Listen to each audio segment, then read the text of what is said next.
हाँ जी, नमस्कार सभी पत्रकार बंधुओं को। आज मैं असंध में आई थी और असंध में आने का मेरा मुख्य और ख़ास कारण है, पत्रकारिता निष्पक्ष होनी चाहिए और बिल्कुल साफ़ सुथरे ढंग से होनी चाहिए।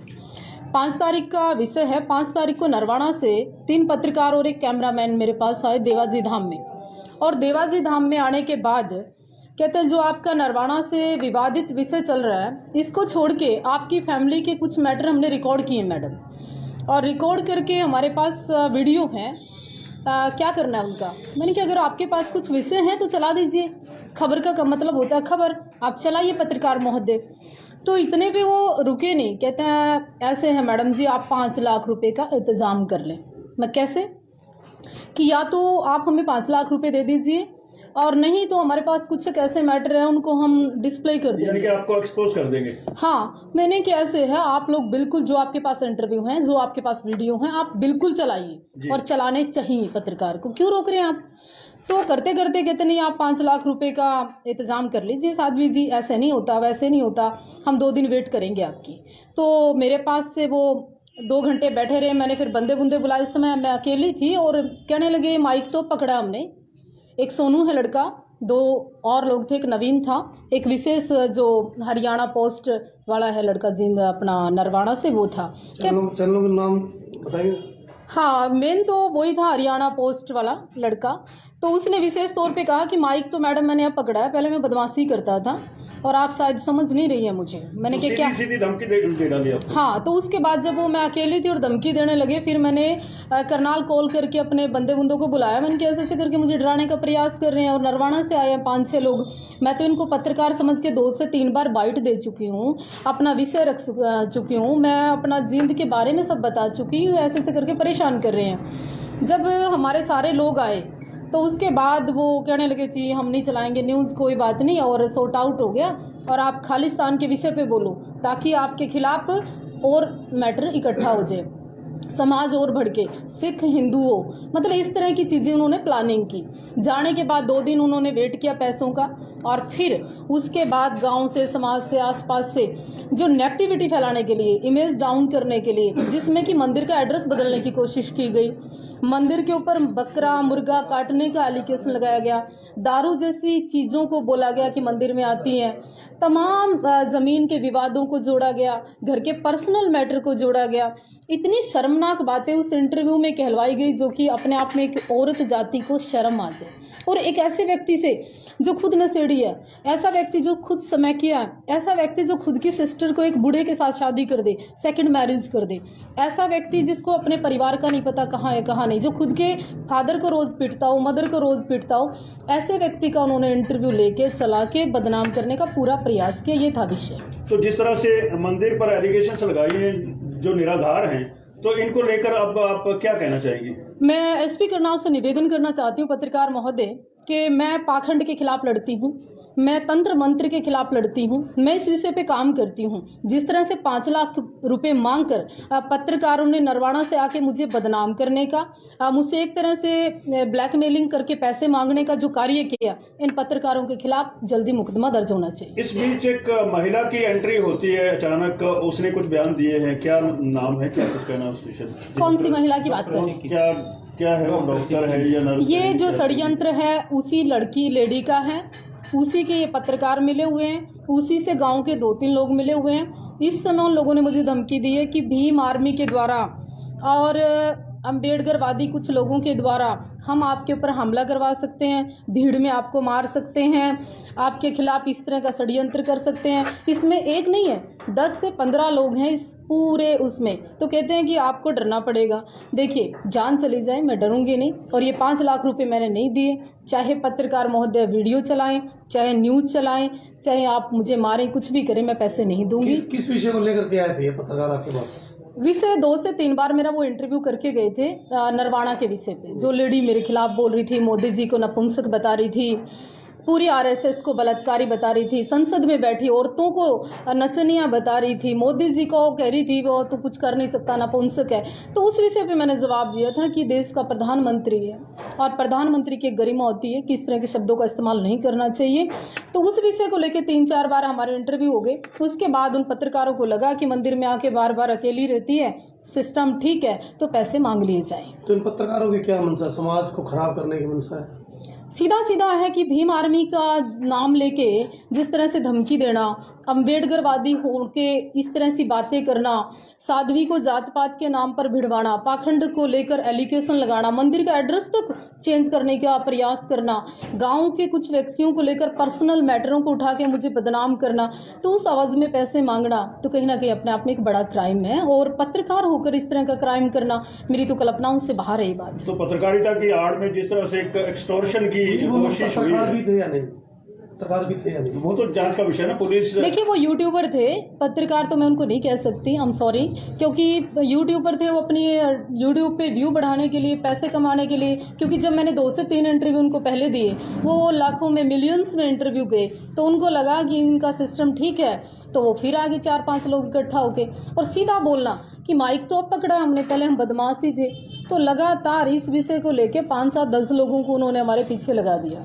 तो अभी क्या शिकायत दी आपने थाने में? अभी एसपी करनाल को आज हम शिकायत करेंगे और उनके सारे जितने भी तथ्य हैं, जो वीडियो उन्होंने हमारे खिलाफ बनवाई, जिस तरह का किया, पैसे मांगे गए, मेरे पास सीसीटीवी फुटेज है जिस तरह से वो 4 लोग आए, मैं अकेली बैठी थी, उसके बाद हमने बंदे बुलाए, बड़ी मुश्किल से अपनी जान को बचाया। तो कुल मिला के मामला ये निकल कर आ रहा है कि सबसे पहले तो अपनी टीआरपी बढ़ाने के लिए आपके पास इंटरव्यू करते हैं, उसके बाद फिर आपको एक तरह से बैकफुट पे लाने के लिए आपकी कमजोरियां ढूंढने की कोशिश करते देखिए हैं। देवा ठाकुर ना तो डरती है मरने से, ये जन्म कम पड़ेगा तो अगला जन्म लेंगे और लड़ेंगे।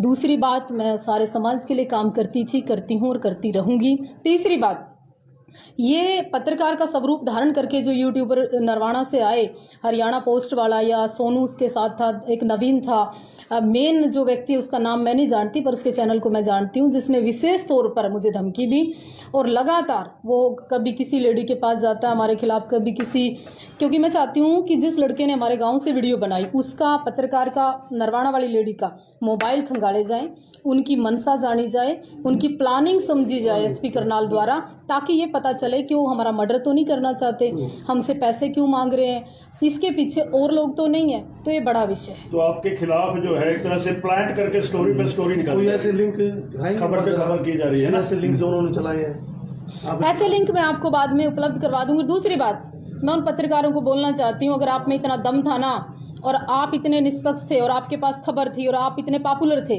तो हमारी फ़ोटो लगाने की ज़रूरत नहीं थी आपको। हमारा नाम लिखकर हमारी फ़ोटो लगाकर कोई वीडियो वायरल करने की आवश्यकता नहीं थी। आप बाइट लीजिए समाज से और उसको चलाइए, कोई नहीं रोक रहा आपको, लेकिन मेरी फ़ोटो इस्तेमाल करना भी अपने आप में एक गलत काम किया उसने। हरस शिकारा को लेकर के क्या मैटर था? मैं हरस शिकारा को लेके पिछले कई साल से कुछ शक हमारे मतभेद चल रहे थे। हरस शिकारा हो गया, एक सिंघम हो गए, उसके मैं बता रही हूँ, तो हरस शिकारा को लेके मेरे वो मतभेद दूर हो गए। मेरे को महसूस हुआ कि ये लड़का बहुत अच्छा काम कर रहा है, क्योंकि सिंघम के मामले में उसने जाति पाति से ऊपर उठ के निष्पक्ष जो बिल्कुल ठोक बजाकर बात कही, तो मैं उससे बड़ी प्रभावित हुई। उसी के पक्ष में मैंने एक वीडियो डाली थी जी। और रही सिंघम की बात, सिंघम अपनी जुबान के कारण, अपनी हरकतों के कारण आज डिसमिस अपने घर पे बैठा है। ये लेडी होगी 5-7 और इस तरह के आंदोलनकारी हैं, ऐसे कई यूट्यूबर हैं जिनकी वजह से वो उसकी नौकरी भी खा गए और वो सड़क पे आज। प्रधानमंत्री के खिलाफ इस प्रकार के शब्द क्या सोचते हैं? हाँ तो ठीक, अपने आप में एक शर्मनाक बात है, प्रधानमंत्री को नपुंसक बता रही है। अपने आप में शर्म की बात है कि पूरी आरएसएस इतने बड़े संगठन को बलात्कारी बता रहे हैं आप। कितनी अमर्यादित भाषा है कि योगी को भोगी बता रहे हैं, मतलब कि कोई लिमिट छोड़ी नहीं। और अब तक प्रशासन ने उनके ऊपर कार्रवाई क्यों नहीं की? अगर अब सख्ती से कार्रवाई प्रशासन इन पत्रकारों के, उस महिला के, उस गांव वाले लड़के के खिलाफ नहीं करते, तो मैं कहूँगी कि पुलिस प्रशासन जिम्मेवार हो गया अगर मेरे ऊपर हमला हुआ तो जो फ्रीडम ऑफ एक्सप्रेशन है एक तरह से उसका यूज नहीं मिसयूज हो रहा है। बिल्कुल हो रहा है, तुम्हारे सामने हो रहा है। अरे इतनी बड़ी ब्लैकमेलिंग होगी 5-5 लाख की और पुलिस प्रशासन चुप बैठा है, एसएचओ निसिंग चुप बैठे हैं। मैं तो कहूँगी एसपी करनाल को तुरंत प्रभाव से पत्रकारों के खिलाफ मुकदमे कर देने चाहिए, उस लेडी के खिलाफ करना चाहिए जो बंदों को मेरे घर पे भेज रही है बार बार। तो आपने निसिंग थाना में कोई शिकायत? हाँ बिल्कुल, आज मैं एसपी करनाल से मिलने वाली हूँ। तो आप चाहेंगे कि मान लो कार्रवाई हो ऐसे लोगों पर जो? मैं कहूँगी कि पत्रकार का रूप धारण कर कोई यूट्यूबर अगर इस मीडिया के चौथे स्तंभ को बदनाम करने का प्रयास करेगा तो विश्वास कौन करेगा? मैं अकेले रहती हूँ देवाजी धाम में, हो सकता है आकर मुझ पर हमला कर देते। अभी तो 5 लाख रुपए मांगे। तो जो दर्शक आपको देख पा रहे हैं और प्रशासन तक ये बात पहुंचे प्रशासन से क्या अपील करना चाहेंगे और दर्शकों से क्या अपील करना चाहेंगे? मैं निवेदन करूंगी, जो लोग अमर्यादित भद्र भाषा में कमेंट्स करते हैं और एक लाइन बना लेते हैं किसी भी औरत के खिलाफ, महसूस करिए कि तुम्हारे घर में माँ है, बहन है, बेटी है, उसकी मर्यादा क्या है। और किसी की भी पेन को, पीड़ा को समझने का प्रयास करिए। सारी चीज़ें फेमस होने के लिए नहीं होती। यहाँ पे फेमस होने के बहुत सारे प्लेटफॉर्म हैं हमारे पास, हो जाते। चुनाव लड़ना मकसद होता, एक विधानसभा, एक लोकसभा को चुनित करके हम काम कर लेते, मेरा मकसद नहीं है। दूसरी बात, एसेसरी बोलने से पहले फील करिए कि तुम्हें कैसा महसूस होगा कि कोई किसी की बहन भी होती है, कोई किसी की माँ और बेटी भी होती है, तो कभी कभी मर्यादाएं मत लांघिए। दूसरा मैं कहना चाहूँगी सभी श्रोताओं से कि इन विवादित विषय से थोड़ा सा दूर रहिए, अच्छे से मीडिया अपना काम करे, पत्रकार अपना काम करे, सबका वेलकम है, सबका स्वागत है। पर किसी लेडी को अकेला समझकर ब्लैकमेल करना, पैसे मांगना, हरासमेंट करना, पर्सनल मैटर, बिल्कुल व्यक्तिगत लाइफ में झांकना कि उसने पगड़ी कौन सी पहनी है, वो कब कान में झुमका कौन सा पहना है, वॉच कौन सी पहनी है, उसकी ड्रेस का कोड क्या है, बहुत शर्मनाक है ये अपने आप में। तो साध्वी देवा ठाकुर साध्वी होने के अलावा एक माँ है, एक बहन है, एक बेटी है और सबसे बड़ी बात एक महिला है, तो बावजूद इसके फिलहाल प्रशासन चुप क्यों है?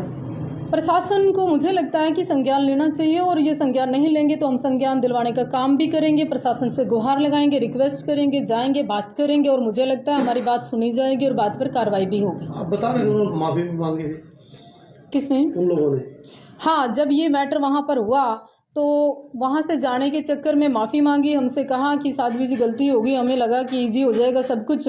जाके उसके 2 दिन बाद पैसों की वेट करके उन्होंने फिर उस न्यूज़ को चलाया बदनाम करने के लिए जी। तो अब भी बाइट्स पे बाइट्स चला रहे हैं वो लोग?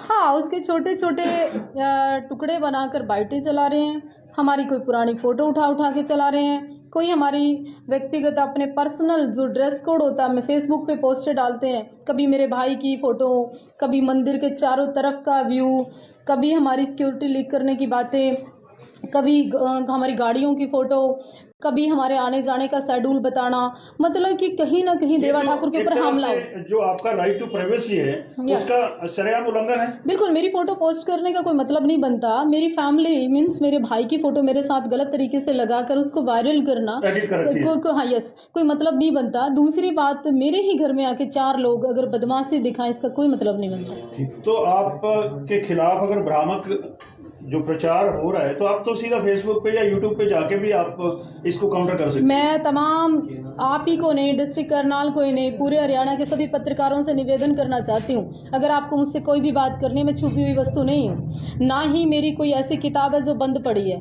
मैं open on camera daily live होती हूँ, डेली मेरी वीडियोज़ आती हैं, डेली मेरे बारे में सब बातें होती हैं, तो छुपाने जैसा है क्या? पूछिए आप मुझसे, मैं बताऊँगी आपको।